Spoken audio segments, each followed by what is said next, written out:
Këtë tekstin e ka marrë siç e ka postuar poetja Dafina Lira Mucka. Vërtet për pak e humba autorin e këtyre vargjeve dhe kështu nuk do I lexoja dot, sepse u mor dhe u printua pa u vendosur autori, meqense poetët nuk e vënë vetë, disa nga poetët nuk vënë vetë emrin e tyre poshtë krijimeve të tyre.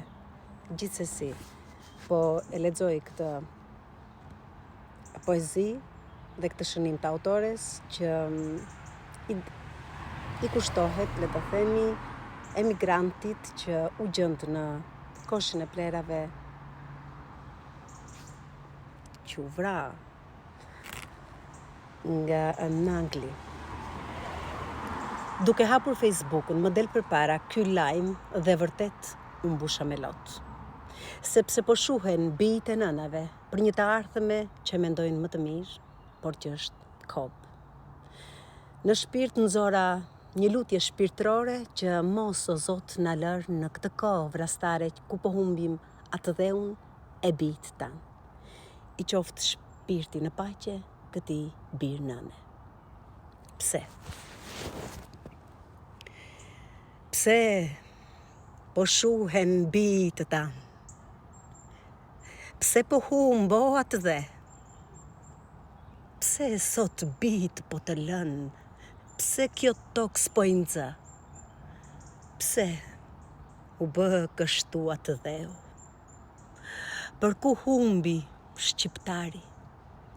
Pse po vriten e po treten, plot me lule, mbushë të varri? Pse kjo tokë?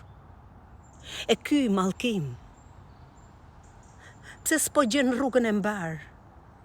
Bëju popull ndërgjegjësim, çohu e punon në tënde nar. Rini bi në vatrën tuaj. Mjaft e lat jetën në rrugë. Më mirë se në tokën tënde ti s'do jetosh kurrë më kurrë.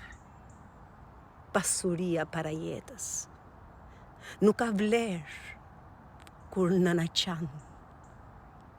Kur ti vetë, o biri tokës, shkon e bie në atë varë.